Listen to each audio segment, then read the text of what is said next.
Babak 86, Aturan. Buku itu hanya memiliki sekitar 30 halaman, dan tidak butuh waktu lama untuk membacanya. Sebagian besar buku ini berisi tentang peraturan pertarungan, mengikuti pelajaran, cara mendapatkan poin kontribusi, fungsi ruangan, dan beberapa informasi umum. Dari apa yang sang baca, bertarung dengan senjata dilarang, tapi bertarung tanpa senjata tidak masalah. Alasan dari pilihan tersebut adalah untuk mempertahankan niat membunuh dalam diri seseorang. Jika seseorang sering menggunakan alat pembunuhnya untuk berdebat dengan orang lain, mereka mungkin kehilangan niat membunuh. Karena itu, Akademi berusaha mempertahankan niat membunuh dari senjata tersebut. Seseorang hanya boleh menarik senjatanya ketika hendak membunuh seseorang. Tentu saja ada pengecualian. Misalnya, 2 siswa dapat menjadwalkan pertandingan resmi di salah satu area pelatihan. Kalau begitu, mereka bisa menggunakan senjatanya. Tapi tunggu, apa bedanya dengan pertarungan biasa? Lagi pula, itu juga hanya sebuah perdebatan. Bedanya, para siswa harus bertarung dengan tujuan membunuh orang lain. Bukan tanggung jawab mereka untuk menjaga keamanan lawan. Guru yang mengamati akan bertanggung jawab menjaga yang kalah tetap hidup. Jadi, siswa tersebut akan tetap bertarung dengan tujuan membunuh lawannya. Hanya saja lawan akan bertahan karena campur tangan pihak luar. Menghadiri pelajaran ternyata sepenuhnya opsional. Tidak ada siswa yang dipaksa mengikuti pelajaran. Aturan ini ada untuk mengajarkan tanggung jawab kepada siswa. Di bumi, hal seperti ini tidak akan berhasil. Lagi pula, konsekuensi dari mendapat nilai buruk tidak akan terjadi secara langsung selama seseorang tidak gagal dalam nilai tersebut. Hal ini membuat bahaya menjadi jauh, membuat siswa merasa seolah-olah mereka tidak benar-benar dalam bahaya. Namun di sini, hal itu akan mempunyai konsekuensi yang sangat nyata. Karena aturan pertama, penindasan dan pengeroyokan terhadap orang lain diperbolehkan. Jika seorang guru melihat 5 anak memukuli siswa yang lebih muda, mereka tidak akan melakukan intervensi. Namun, kelangsungan hidup siswa tersebut juga akan menjadi tanggung jawab para penyerang. Jika mereka membunuh seorang siswa tanpa alasan yang jelas, penyerangnya akan dieksekusi oleh akademi. Terlebih lagi, jika seseorang tidak memiliki tubuh seorang pejuang, mereka harus pergi ke penyihir air setempat untuk menyembuhkan diri mereka sendiri, dan biaya pengobatannya harus ditanggung sendiri. Jadi, sangat mungkin untuk mendorong seseorang ke dalam kemiskinan yang mustahil. Jika seseorang mempunyai musuh yang serius, mereka dapat ditekan hingga selalu dipaksa untuk tetap berada di kamarnya di akademi. Hal ini akan menghentikan mereka dari mengikuti pelajaran, mendapatkan uang, dan pelatihan. Bagaimana seseorang bisa keluar dari situasi seperti ini? Itu bukanlah masalah akademi. Kekuatan berkuasa. Entah para siswa akan menjadi kuat atau hancur. Sedangkan untuk mendapatkan poin kontribusi, ada 3 cara. Salah satunya adalah menghadiri pelajaran. Ya, para siswa dibayar untuk mengikuti pelajaran. Tentu saja mereka harus serius menghadirinya dan tidak sekedar hadir. Guru dapat memotong gaji pelajaran jika mereka mengira ada siswa yang malas. Metode lain adalah melakukan misi. Ada beberapa dewan misi di sekitar sekolah yang menawarkan misi berbeda. Imbalan untuk misi ini jauh lebih tinggi daripada mengikuti pelajaran karena beberapa alasan. Pertama-tama, ini adalah pengalaman praktis. Siswa akan dikirim tanpa pengawasan atau perlindungan. Ada kemungkinan besar siswa tersebut meninggal. Kedua, orang-orang yang menugaskan misi tersebut membayar akademi tersebut dengan bahan-bahan eksotik, yang memungkinkan akademi tersebut mempertahankan pasarnya tetap berjalan. Tentu saja, siswa tersebut harus diberi penghargaan yang memadai. Cara terakhir untuk mendapatkan poin kontribusi adalah dengan menugaskannya oleh guru. Seorang guru dapat memberikan poin kontribusi, tetapi mereka harus membenarkan keputusan tersebut kepada salah satu wakil dekan. Jika alasannya tidak cukup baik, poin kontribusi akan dikurangi dari akun pribadi guru. Hal berikutnya adalah fungsi ruangan itu, dan sang bersyukur mereka benar-benar menulis tentang hal itu. Jika mereka tidak mendeskripsikan ruangan itu, sang akan membuat kesalahan besar. Ember kosong itu dipenuhi dengan sihir. Sihir macam apa? Itu adalah sihir transportasi. Bagian bawah ember terhubung ke ruang dengan beberapa magang air dan pakar air. Tugas mereka adalah membuat air untuk para siswa. Selama seseorang memiringkan ember ke posisi yang tidak mungkin dilakukan tanpa gangguan, air akan mengalir. Ini untuk menghentikan aktivasi lingkaran ajaib yang tidak disengaja. Tanpa itu, penyihir air akan memenuhi seluruh ruangan jika embernya terjatuh. Singkatnya, seseorang harus mengangkat ember dan sedikit memiringkannya untuk mengaktifkan magic array.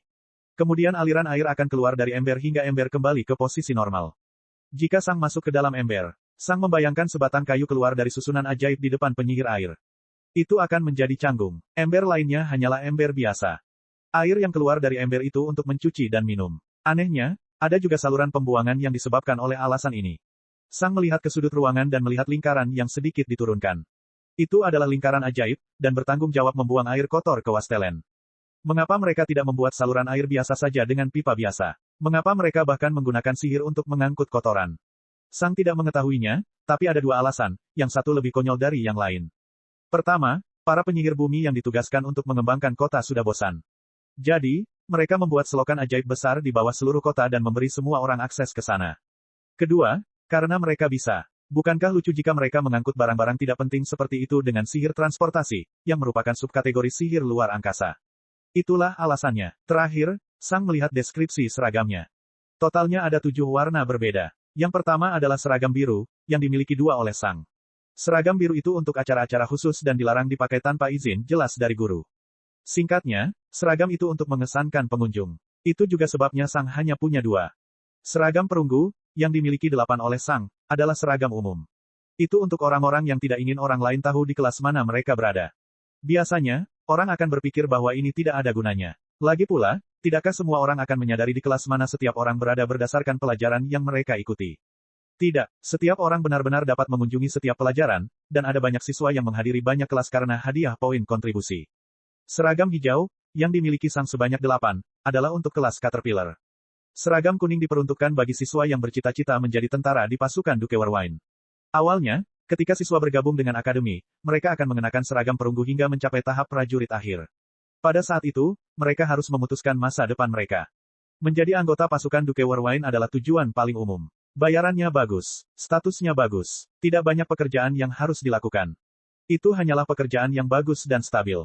Seragam biru diperuntukkan bagi orang-orang yang bercita-cita menjadi perwira. Banyak siswa yang awalnya ingin menempuh jalur itu, namun persyaratannya jauh lebih ketat dibandingkan orang yang ingin menjadi tentara biasa. Karena itu, kebanyakan orang berpindah kelas dengan cukup cepat. Seragam merah diperuntukkan bagi orang-orang yang bercita-cita menjadi pemburu penyihir. Di dunia ini, hampir mustahil untuk membunuh seorang penyihir pada level mereka sendirian, tapi itu tidak berarti bahwa para pejuang menjadi tidak berguna. Dengan banyak prajurit, seseorang masih bisa menangani beberapa penyihir. Dunia ini tidak damai, dan musuh Duke Warwine juga memiliki penyihir. Sayangnya, tidak banyak siswa yang tertarik menjadi pemburu penyihir. Alasannya jelas. Mereka tidak ingin mati. Menyerang seorang mage adalah hal paling berbahaya yang bisa dilakukan seseorang. Mengerikan sekali melawan seseorang yang bisa mengubah seseorang menjadi debu hanya dengan mengucapkan beberapa patah kata.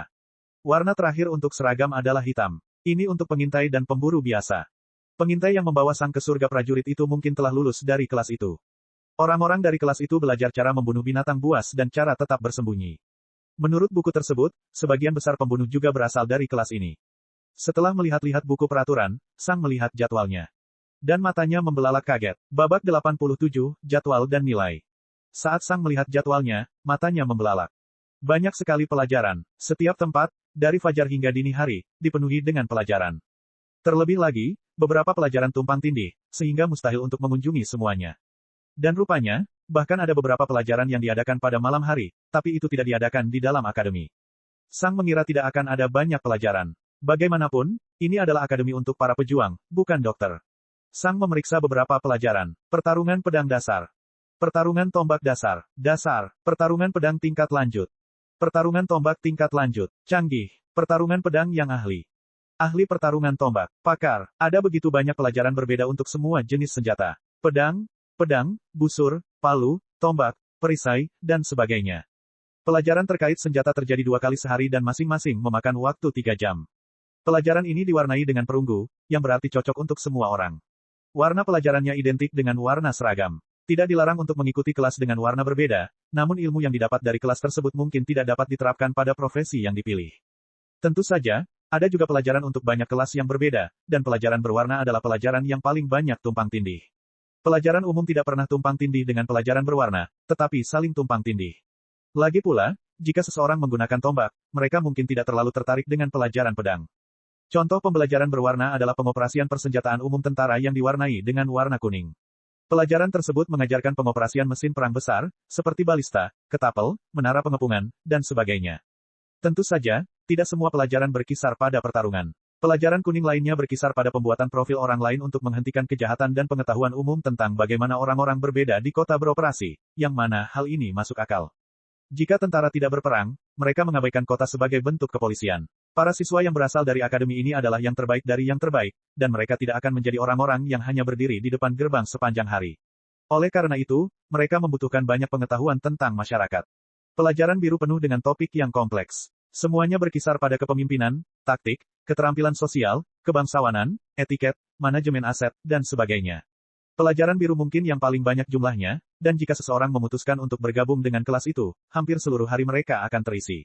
Namun yang lebih penting lagi, para petugas juga harus lebih kuat dari siswa pada umumnya. Bagaimanapun, ini adalah dunia di mana kekuatan berkuasa. Singkatnya, siswa dari kelas biru perlu belajar teori sepanjang hari dan berlatih lebih keras pada malam hari dibandingkan siswa lain yang berlatih pada siang hari. Sang dapat menebak mengapa hanya sedikit siswa yang mengenakan seragam biru. Itu sangat brutal. Kelas merah hanya memiliki 2 pelajaran unik. Salah satunya adalah pelajaran yang mempersiapkan mereka untuk bertarung melawan penyihir, sementara yang lainnya adalah tentang kehidupan penyihir. Yang pertama adalah sisi praktis, sedangkan yang kedua adalah sisi teoritis. Kelas kulit hitam sebagian besar berkisar pada kepanduan, pelacakan, persembunyian, pembunuhan, dan pengetahuan tentang binatang secara umum. Dan kelas hijau, kelas caterpillar. Mereka sebenarnya hanya mendapat 1 pelajaran, tapi itu berlangsung setiap hari selama 3 jam. Itu hanya disebut latihan pertarungan terpandu. Dari apa yang Sang baca, latihan pertarungan terpandu melibatkan pertarungan siswa melawan guru. Di satu sisi, pelajaran ini identik dengan pertarungan singkat Sang dengan Soran, dengan perbedaan dalam mendapatkan umpan balik selama pertarungan. Setelah Sang memeriksa semua kelas, dia memutuskan untuk membuat jadwal untuk dirinya sendiri. Untungnya, dia tidak perlu menyerahkan apapun karena tidak ada nilai. Yang ada hanyalah ujian tahunan yang harus diikuti oleh setiap siswa. Ujiannya berbeda untuk setiap kelas dan sebagian besar melibatkan topik yang relevan untuk kelas tersebut. Ujian tunggal ini berhasil atau gagal. Tidak ada hal lain yang penting. Jika seseorang gagal, mereka terbukti terlalu lemah untuk akademi, dan mereka akan dikeluarkan. Setiap tahun, lebih dari 10% siswa dikeluarkan selama ujian.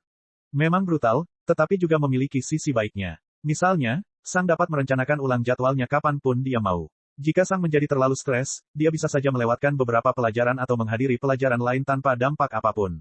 Hanya kekuatannya yang relevan. Ketika Sang memikirkan tentang ujiannya, dia juga memperhatikan jadwal seperti apa yang dia terima. Sama seperti sekolah lainnya, semua kelas yang berbeda dikategorikan dalam kelas yang berbeda. Kelas pemula diperuntukkan bagi siswa baru, yang semuanya mengenakan seragam perunggu. Rata-rata mereka sedikit lebih tua dari 14 tahun. Kelas menengah diperuntukkan bagi siswa yang mencapai tahap prajurit menengah.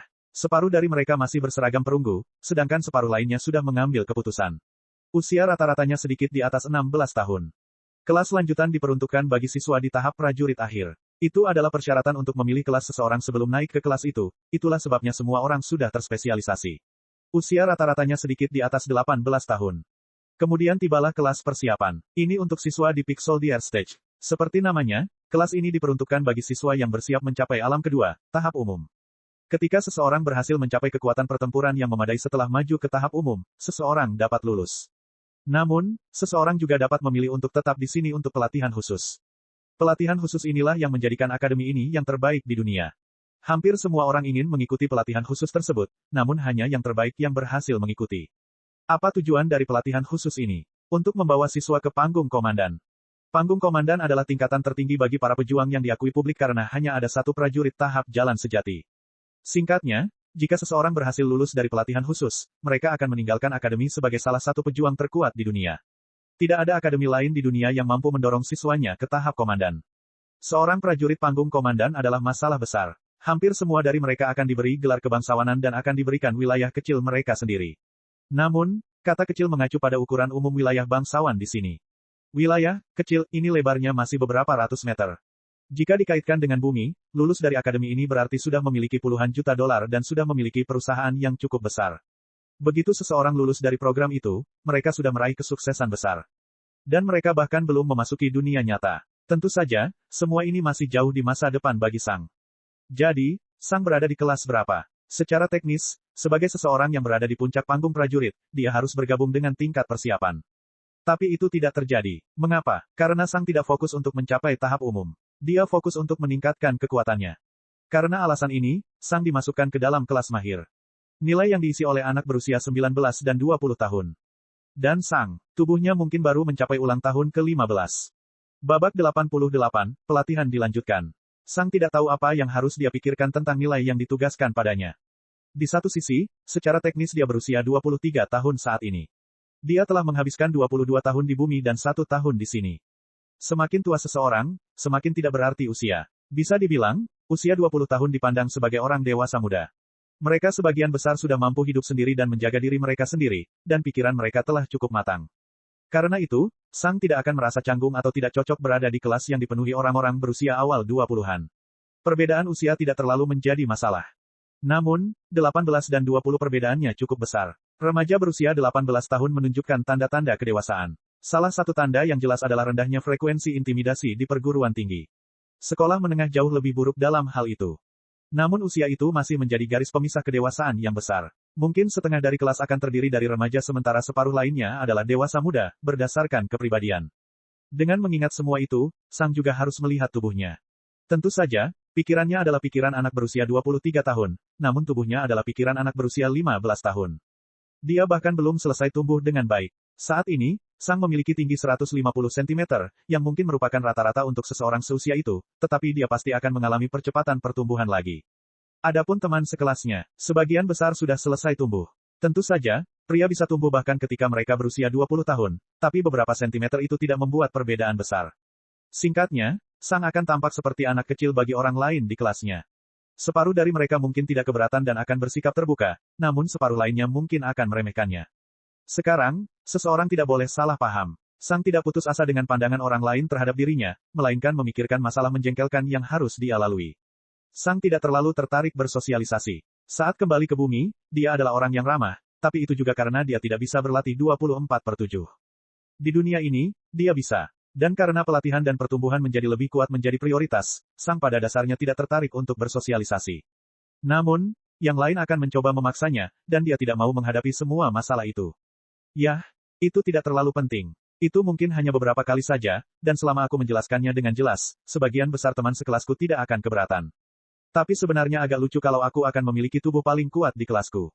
Alis Sang berkerut. Kenapa sih begitu? Pikir Sang. Saya mencapai level ini hanya dalam waktu setengah tahun. Tentu saja, aku punya banyak sekali buah-buahan dari landak buah tanah, tapi akademi seharusnya punya yang lebih bagus lagi, kan? Terlebih lagi, siswa baru akademi tersebut sudah mulai berlatih pada usia 14 tahun. Sementara itu, mereka baru mencapai puncak tahap prajurit di usia awal 20-an. Itu berarti 6 tahun pelatihan. Maksudku, aku banyak berlatih, tapi itu bukan satu-satunya alasan, bukan? Buku-buku itu tidak menjelaskan apapun tentang cara melatih tubuh seseorang dan cara untuk maju. Sang menduga para guru mungkin bertanggung jawab atas hal itu. Lagi pula aku akan mempelajarinya nanti. Untuk saat ini, saya harus fokus untuk menjadi lebih kuat. Dengan semua hal teoretis ini selesai, saya akhirnya bisa fokus pada kekuatan saya lagi. Sang melihat ke celah kecil yang merupakan jendelanya tanpa mata. Terakhir kali saya fokus penuh pada kekuatan saya adalah ketika saya masih di alam liar. Baru seminggu berlalu sejak itu, tapi rasanya seperti selamanya. Mata Sang beralih ke barang-barangnya dan kemudian ke kamarnya yang sebagian besar kosong. Aku tidak perlu memikirkan tentang makanan. Saya tidak perlu memikirkan tentang air. Saya tidak perlu memikirkan tentang tempat berlindung. Aku tidak perlu memikirkan tentang pengetahuan sekolah yang tidak masuk akal dan ujian yang tidak masuk akal. Saya tidak perlu memikirkan cara mendapatkan uang. Aku bahkan tidak perlu memikirkan keluarga atau teman. Untuk sesaat, Sang hanya memandangi kamarnya dalam diam. Perasaan yang aneh. Selama sekitar 6 bulan terakhir, Sang harus terus-menerus mengkhawatirkan kelangsungan hidupnya. Terlebih lagi, dia bahkan belum bisa benar-benar membiarkan dirinya mengikuti pelatihan. Lagi pula, dia tidak pernah benar-benar aman. Banyak binatang buas telah dipersiapkan untuk menyerang Sang selama pelatihannya di masa lalu.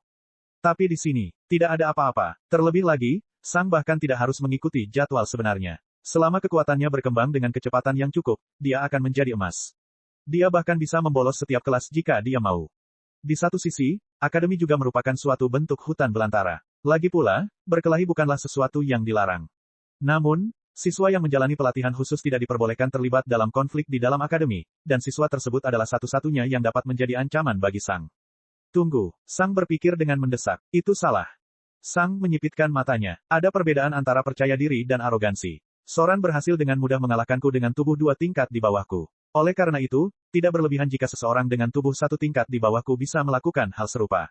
Dan terlebih lagi, ada perbedaan besar antara kualitas individu. Ada yang luar biasa dan ada yang kurang lancar. Selain itu, semua orang di kelasku telah belajar cara melawan manusia lain selama bertahun-tahun. Banyak dari mereka mungkin juga telah membunuh manusia. Mungkin saja kekuatan pertempuranku berada di bawah mereka ketika harus bertarung melawan manusia lain. Aku mungkin sebenarnya hanya dihitung sebagai nilai rata-rata di kelasku bahkan dengan tubuhku yang kuat. Saya harus berhati-hati. Tunggu, pikir Sang ketika tubuhnya rileks. Berkelahi dengan senjata dilarang antar siswa. Apa yang aku khawatirkan? Saya rasa saya terlalu terbiasa berada di lingkungan yang penuh dengan bahaya. Saya secara otomatis berasumsi bahwa siswa lain ingin membunuh saya. Sang tanpa sadar teringat percakapannya dengan salah satu penjaga dari Taman Dukewerwine. Penjaga itu memberitahu Sang bahwa dia tidak terbiasa bersama manusia lain. Saya harus berusaha mengingat bahwa tidak semua orang ingin menangkap saya. Bahkan jika seseorang tidak menyukaiku, mereka mungkin tidak akan berbicara denganku, itu tidak masalah. Sang menghela nafas. Ini memerlukan pembiasaan, dan aku tidak bisa memaksakannya. Untuk saat ini, saya harus fokus pada kekuatan saya. Besok, saya akan mulai kelasnya. Untuk hari ini, aku hanya ingin berlatih. Sang mengesampingkan semuanya dan mengambil buku yang berisi teknik. Ketika Sang membuka buku itu, dia membaca pendahuluan. Hah, menarik, pikir Sang setelah dia selesai. Mereka benar-benar menyuruh saya untuk bereksperimen saja. Cobalah tekniknya dan sesuaikan mana yang saya suka. Terlebih lagi, tekniknya sangat mendasar dan sederhana. Itu hanyalah gerakan yang sangat mendasar dengan sedikit variasi. Sang mempelajari beberapa teknik pertama dan segera mengetahui cara kerjanya. Tentu saja, Sang cerdas, tapi dia bukanlah seorang jenius luar biasa yang bisa memahami hal-hal rumit dalam sekejap. Hanya saja tekniknya sangat sederhana. Setelah melihat beberapa teknik pertama, Sang berdiri dan mengambil pedangnya. Lalu, dia mengayunkannya. Sang memiliki kendali yang besar atas tubuhnya, dan dia hampir meniru tebasan itu dengan sempurna, tapi kemudian, dia merasakan sesuatu yang aneh. Sang terkejut melihat pedang di tangannya. Entah kenapa, Sang bisa merasakan perasaannya. Dan saat ini, pedang itu terasa sedikit jijik. Rasanya seperti seseorang menyentuh sedikit bulunya saat mengelus kucing. Ia tidak cukup gila untuk marah atau melompat, tapi jelas tidak menikmati sensasinya. Sang mengangkat alisnya. Kamu tidak suka yang itu? Dia bertanya. Tidak ada jawaban. Sang hanya merasakan sedikit rasa jijik perlahan menghilang. Dia mungkin tidak bisa memahamiku. Jika ini terjadi sehari sebelumnya, dia akan terkejut dengan perasaan tiba-tiba yang diterima Sang dari pedangnya. Namun, Sang telah melihat bahwa pedangnya tidak sederhana. Lagi pula, tombak itu jatuh ke tangan dekan atas kemauannya sendiri. Selain itu, tombak dekan telah mengajarkan sesuatu. Setidaknya itulah yang dikatakan dekan. Sang meninjau kembali teknik pertama dan menemukan beberapa kekurangan kecil dalam gerakannya.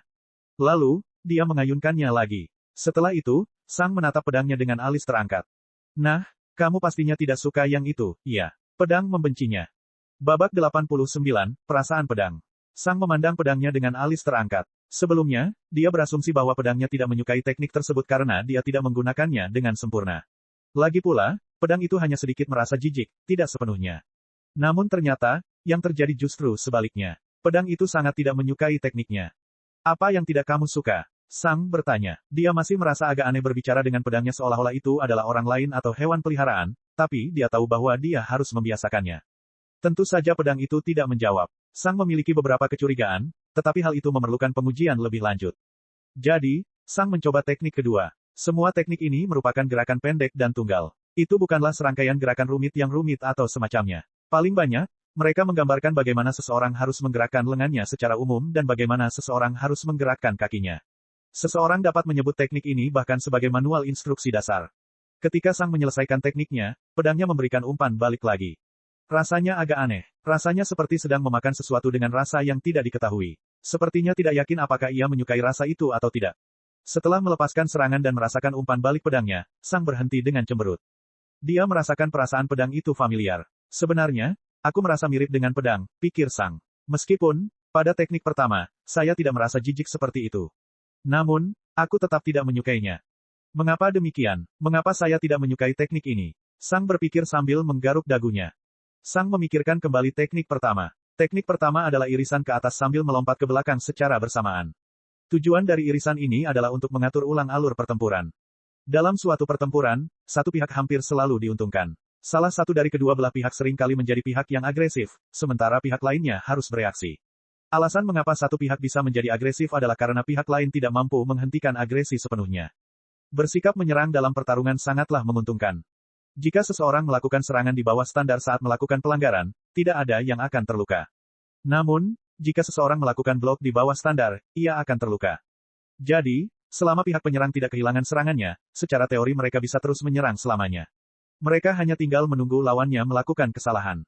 Sekarang, teknik pertama, irisan ke atas dengan lompatan ke belakang, adalah teknik untuk melepaskan diri dari ikatan tersebut. Irisan ke atas akan mencakup hampir seluruh kekuatan penggunanya, dan karena potongan itu bergerak dari bawah ke atas, pada dasarnya potongan itu menembus seluruh ruang pertarungan. Irisan ini dimaksudkan untuk mengancam lawan dengan serangan dan juga memblokir serangan, selama mereka menggunakan serangan yang tepat dalam waktu tersebut. Tidak semua teknik dapat digunakan dalam semua keadaan. Jadi, saat lawan menyerang dan serangannya diblokir, pengguna dapat melompat mundur, mengatur ulang pertarungan. Pada saat itu, lawan akan kehilangan momentumnya, dan keduanya dapat melakukan bentrokan pertama lagi, yang seringkali menentukan sisi ofensif dan defensif. Pedang membenci teknik itu, dan Sang juga bukanlah penggemar terbesarnya. Namun, dia tetap bersedia mencobanya. Kenapa aku tidak menyukai teknik pertama? Sang berpikir sambil menggaruk dagunya. Pasti ada kegunaannya. Jika saya berada dalam situasi pasif, itu pasti akan berguna. Melihat kinerja saja, saya tidak melihat ada kekurangan. Ini serangan yang bagus. Sang memikirkan situasi ini lebih jauh. Rasanya salah, pikir Sang sambil mengerutkan kening. Maksudku, itu kuat. Saya tidak dapat menyangkal hal itu. Ini juga sangat berguna. Tapi rasanya salah. Sepertinya itu mengganggu aliran atau ritme saya. Sang menggaruk bagian belakang kepalanya. Maksudku, itu intinya, kan? Itu seharusnya mengganggu alur pertempuran. Saya tidak begitu yakin kenapa, tapi menurut saya masalahnya adalah saya tidak menyukainya. Ini seperti acara TV serial yang luar biasa tentang kejahatan. Semua orang menyukainya, dan setiap fanatik kejahatan merekomendasikannya. Namun, saya tidak suka acara kriminal. Aku hanya tidak menyukainya. Sang melihat pedangnya. Saya kira itu mirip dengan teknik ini. Saya bisa melihat kualitasnya, tapi saya tidak menyukainya. Bagaimana dengan teknik kedua? Pedang itu terasa asing dengan teknik ini, dan aku tahu alasannya. Aku belum pernah menggunakan sesuatu seperti ini. Teknik kedua adalah tipuan. Tipuan bertujuan untuk membuat lawan bergerak dengan cara tertentu, yang akan mempersulit mereka bereaksi terhadap serangan yang tidak disangka-sangka. Singkatnya, tipuan berusaha menghilangkan fleksibilitas reaktif lawan. Teknik kedua adalah tebasan yang datang dari kanan atas, namun bukannya menebas musuh, tebasannya malah melengkung dan kembali ke sisi kanan, namun pada level yang lebih rendah. Hal ini membuat pengguna berada dalam posisi yang sangat lebar dan terbuka, namun juga memberi mereka banyak ruang dan waktu untuk melakukan serangan dahsyat. Jika lawan tertipu oleh tipuan tersebut, mereka akan menebas ke kiri atau memblokirnya.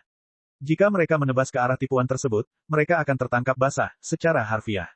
Keseimbangan dan kekuatan mereka akan terfokus sepenuhnya pada lini depan mereka. Jika mereka memutuskan untuk memblokir, mereka akan kehilangan kesempatan untuk melakukan serangan balik. Serangan dengan waktu penyelesaian yang lama berisiko karena musuh dapat dengan mudah melancarkan serangan balik yang cepat. Jika seorang petinju tiba-tiba mulai menarik bahunya untuk melepaskan hook yang menghancurkan, musuh akan melancarkan pukulan jab cepat ke arah mereka. Tentu saja, pukulan cepat tidak terlalu berdampak buruk bagi seorang petinju.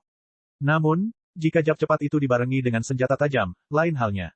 Melakukan ayunan lebar membuat seseorang terbuka untuk melakukan tusukan cepat. Namun dengan tipuan tersebut, musuh tidak akan berada dalam situasi untuk memanfaatkan celah tersebut, yang memberikan pengguna tipuan tersebut kesempatan untuk melancarkan serangan yang menghancurkan. Meski serangan seperti itu tidak mengenai tubuh lawan, lawan tetap akan terlempar ke belakang. Mereka bahkan mungkin terjatuh. Sang belum benar-benar menggunakan tipuan apapun hingga saat ini. Mengapa? Karena dia sebenarnya hanya bertarung melawan binatang buas. Senjata itu keras dan bisa memblokir pedang Sang, tapi binatang buas tidak bisa dengan mudah memblokirnya. Jika mereka mencoba memblokirnya dengan apapun, kemungkinan besar benda itu akan terputus. Karena itu, hampir semua monster fokus pada penghindaran daripada memblokir. Untuk menangkis, binatang buas terlalu bodoh untuk itu. Karena itu, monster hanya bisa menghindari serangan atau membalas dengan serangan. Itu sebabnya Sang merasa asing dengan teknik ini. Dan perasaan pedangnya mencerminkan hal itu. Jadi, pedang itu sebenarnya mencerminkan perasaanku sendiri, tapi dengan lebih jelas, pikir Sang sambil menggaruk dagunya. Meskipun aku tidak yakin apakah itu mencerminkan perasaanku saat ini atau apakah ini perasaannya sendiri. Mereka juga bisa saja identik karena sudah melalui semua pelatihan yang saya lakukan. Lagi pula, bagaimana aku bisa melatih ilmu pedangku tanpa pedang? Artinya ini adalah cerminan dari perasaanku saat ini atau sekadar kasus merasakan perasaan saudara kembar identik. Apakah pedangku adalah wujudnya sendiri dengan perasaannya sendiri, atau apakah perasaannya berasal dari kondisi mentalku sendiri? Babak 90, Latihan. Untuk saat ini, Sang tidak dapat menemukan jawabannya. Pedang itu masih terlalu muda, sederhana, dan belum berpengalaman. Ia bahkan tidak bisa bereaksi terhadap kata-kata Sang. Selain itu, Dekan mengatakan bahwa pedang akan lebih membantu jika menyerap sejumlah biji, dan Sang cukup yakin bahwa Dekan tidak hanya mengacu pada senjata yang secara fisik menjadi lebih kuat. Sang memutuskan bahwa dia harus melanjutkan apa yang terjadi sekarang dan menggunakan pedang sebagai semacam cermin, tetapi dia juga tahu bahwa dia harus memverifikasi perasaan pedang itu setiap saat. Saat ini, sepertinya itu mencerminkan perasaannya sendiri, tetapi perasaan itu mungkin berubah, dan jika Sang tidak memperhatikannya, dia mungkin akan melakukan dan merasakan apa yang diinginkan dan dirasakan oleh pedang itu. Setelah melihat teknik kedua lagi, Sang mempraktikkannya beberapa kali lagi. Teknik pertama agak mudah dilakukan oleh Sang karena dia sudah familiar dengan gerakannya, tapi melakukan tipuan lebih sulit. Bagaimanapun juga, sebuah tipuan harus terlihat meyakinkan. Jika tidak meyakinkan, lawanlah yang akan diuntungkan. Pedang itu sepertinya mulai memanas dengan teknik ini setelah beberapa kali mencoba, dan ia menjadi tertarik padanya. Sang membenarkan bahwa dia juga merasakan seperti ini. Sang suka mengakhiri pertarungan dengan cepat, dan menciptakan celah pada dasarnya adalah cara terbaik untuk mengakhiri pertarungan. Selain itu, tipuan ini memungkinkan Sang melancarkan serangan besar. Siapa yang tidak suka menggunakan seluruh kekuatannya dalam menyerang?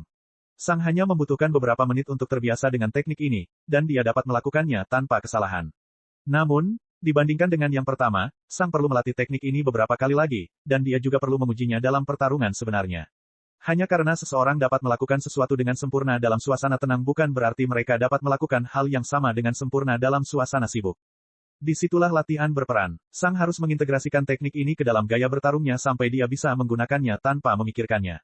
Untuk saat ini, Sang memutuskan untuk menerapkan teknik ini ke dalam rutinitas latihan hariannya. Itu sepadan dengan investasinya. Sang melihat teknik selanjutnya dan mengulanginya beberapa kali. Pedang itu tidak sepenuhnya senang dengan teknik ini, tapi juga tidak sepenuhnya menentangnya. Ini mengirimkan perasaan yang secara sempurna mencerminkan kata-kata, mungkin. Setelah melepaskan teknik keempat, pedangnya menjadi bersemangat. Ia sangat menyukai serangan itu. Masuk akal, pikir Sang. Itu adalah serangan yang sangat agresif yang mendorong musuhku ke belakang sekaligus menurunkan posisi kuda-kuda, membuatku bisa meledak ke depan dengan cepat setelah melepaskannya. Itu adalah definisi agresif. Apakah aku orang yang agresif? Pikir Sang. Aku tidak tahu. Mungkin. Tidak yakin. Mungkin. Ya, mungkin. Oke, tentu saja. Saat Sang menjalani pertarungannya, dia menyadari bahwa dia senang menjadi orang yang agresif.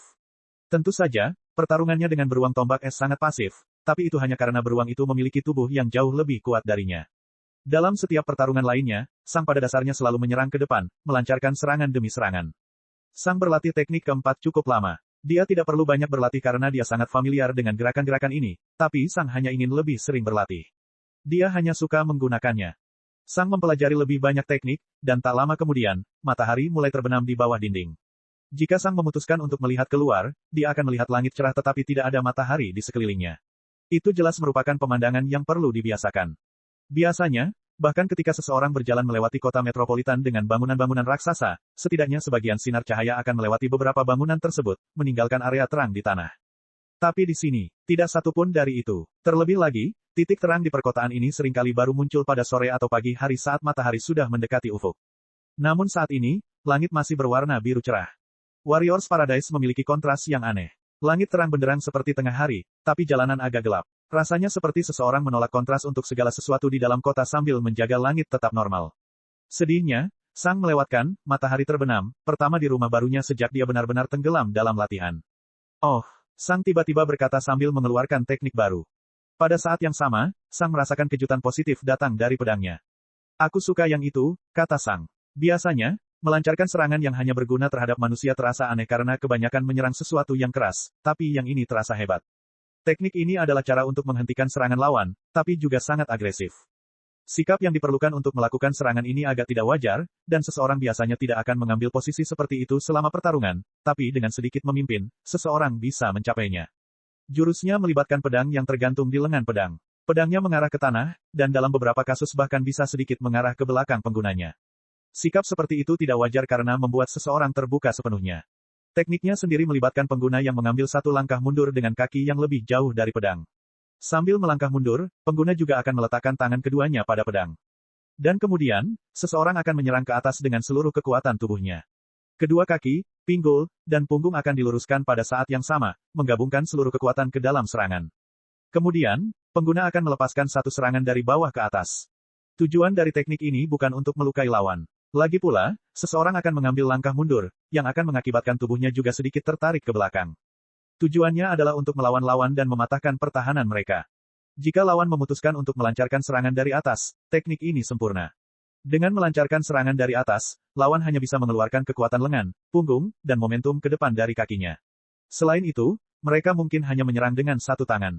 Sementara itu, orang yang menggunakan teknik itu akan meledak ke depan dengan seluruh kekuatannya.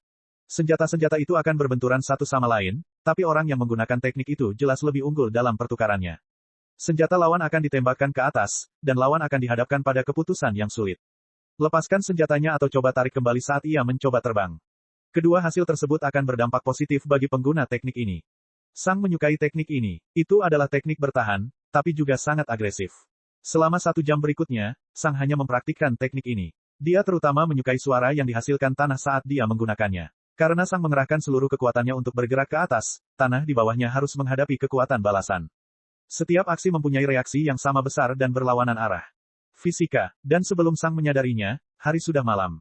Namun, Sang tidak menyadarinya. Dia benar-benar melupakan dirinya sendiri dalam pelatihannya. Semua teknik ini seperti harta karun, dan dia senang mempraktikkannya. Untuk pertama kalinya, Sang memiliki panduan nyata dan jelas dalam melatih ilmu pedangnya. Teknik-teknik ini bahkan lebih baik dari yang dia duga. Cek cek cek cek cek cek cek cek. Rakan-rakan kultivator sekalian, sebelum retret, sila terus berkultivasi untuk jurus subscribe, like, share dan komentar agar sekte ini terus berkembang pesat.